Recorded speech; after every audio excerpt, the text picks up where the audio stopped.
Homélie du pape François pour la vigile pascale. Dans l'évangile de cette nuit lumineuse de la vigile pascale, nous rencontrons d'abord les femmes qui se rendent au tombeau de Jésus avec les aromates pour oindre son corps. Elles viennent pour accomplir un geste de compassion, d'affection, d'amour, un geste traditionnel envers une personne chère, défunte, comme nous le faisons nous aussi. Elles avaient suivi Jésus, l'avaient écouté, s'étaient senties comprises dans leur dignité et l'avaient accompagné jusqu'à la fin, sur le calvaire et au moment de la déposition de la croix. Nous pouvons imaginer leurs sentiments tandis qu'elles vont au tombeau, une certaine tristesse, le chagrin parce que Jésus les avait quittées, il était mort, son histoire était terminée. Maintenant, on revenait à la vie d'avant. Cependant, en ces femmes persistait l'amour, et c'est l'amour envers Jésus qui les avait poussées à se rendre au tombeau. Mais à ce moment-là, il se passe quelque chose de totalement inattendu, de nouveau, qui bouleverse leur cœur et leur programme et bouleversera leur vie. Elles voient la pierre enlevée du tombeau, elles s'approchent et ne trouvent pas le corps du Seigneur. C'est un fait qui les laisse hésitantes, perplexes, pleines de questions. Que s'est-il passé? Quel sens tout cela a-t-il? Cela ne nous arrive-t-il pas peut-être aussi à nous, quand quelque chose de vraiment nouveau arrive dans la succession des faits? Nous nous arrêtons, nous ne comprenons pas, nous ne savons pas comment l'affronter. La nouveauté souvent nous fait peur, mais aussi la nouveauté que Dieu nous apporte, la nouveauté que Dieu nous demande. Nous sommes comme les apôtres de l'Évangile.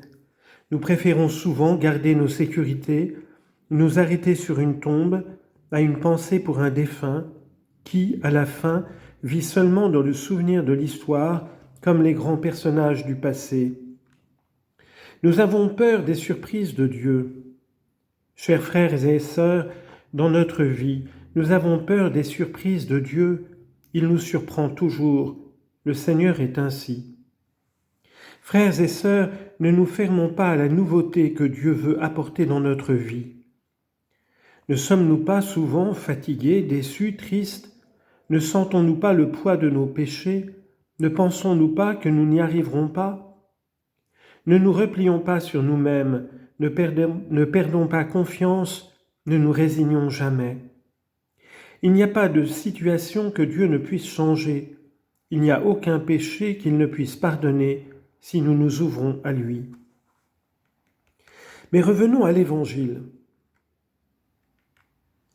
Aux femmes, et faisons un pas en avant. Elles trouvent la tombe vide, le corps de Jésus n'y est pas. Quelque chose de nouveau est arrivé, mais tout cela ne dit encore rien de clair. Cela suscite des interrogations, laisse perplexes sans offrir de réponse. Et voici deux hommes en vêtements éclatants qui disent « Pourquoi cherchez-vous le vivant parmi les morts? Il n'est pas ici, il est ressuscité. » Luc chapitre 24, versets 5 et 6. Ce qui était un simple geste, un fait accompli, bien sûr par amour, le fait de se rendre au tombeau, se transforme maintenant en événement, en un fait qui change vraiment la vie. Rien ne demeure plus comme avant, non seulement dans la vie de ces femmes, mais aussi dans notre vie et dans l'histoire de notre humanité. Jésus n'est pas un mort, il est ressuscité, il est le vivant. Il n'est pas seulement revenu à la vie, mais il est la vie même parce qu'il est le Fils de Dieu, qu'il est le vivant. Jésus n'est plus dans le passé, mais il vit dans le présent et il est projeté vers l'avenir. Jésus est l'aujourd'hui éternel de Dieu. Ainsi, la nouveauté de Dieu se présente aux yeux des femmes, des disciples, de nous tous. La victoire sur le péché, sur le mal, sur la mort, sur tout ce qui pèse sur la vie et lui donne un visage moins humain. Et c'est un message qui est adressé à moi, à toi, chère sœur, et à toi, cher frère. Combien de fois avons-nous besoin de ce que l'amour nous dise? Pourquoi cherchez-vous parmi les morts celui qui est vivant? Les problèmes, les préoccupations de tous les jours nous pousse à nous replier sur nous-mêmes, dans la tristesse, dans l'amertume. Et là, c'est la mort. Ne cherchons pas là celui qui est vivant.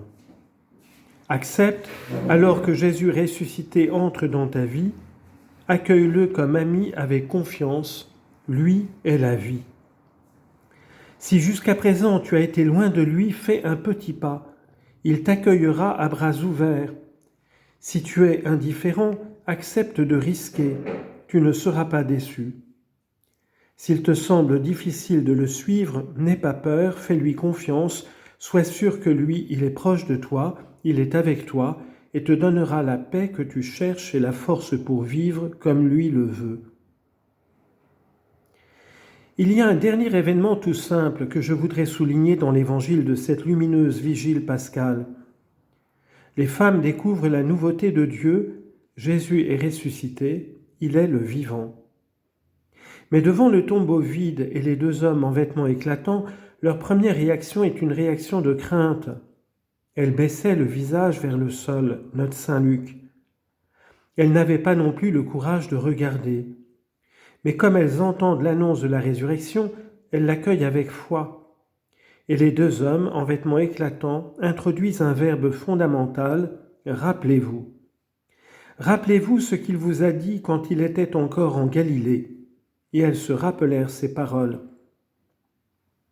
C'est donc l'invitation à faire mémoire de la rencontre avec Jésus, de ses paroles, de ses gestes, de sa vie, et c'est vraiment le fait de se souvenir avec amour de l'expérience avec le Maître qui conduit les femmes à dépasser toute peur et à porter l'annonce de la résurrection aux apôtres et à tous les autres. Faire mémoire de ce que Dieu a fait et fait pour moi, pour nous, faire mémoire du chemin parcouru, et cela ouvre le cœur à l'espérance pour l'avenir. Apprenons à faire mémoire de ce que Dieu a fait dans notre vie. En cette nuit de lumière, invoquant l'intercession de la Vierge Marie qui gardait chaque événement dans son cœur, demandons que le Seigneur nous rende participants de sa résurrection, qu'il nous ouvre à sa nouveauté qui transforme, aux surprises de Dieu qui sont si belles, qu'il fasse de nous des hommes et des femmes capables de faire mémoire de ce qu'il accomplit dans notre histoire personnelle et dans celle du monde. Qu'il nous rende capables de le reconnaître comme le vivant, vivant et agissant au milieu de nous. Qu'il nous enseigne chaque jour, chers frères et sœurs, à ne pas chercher parmi les morts celui qui est vivant. Amen.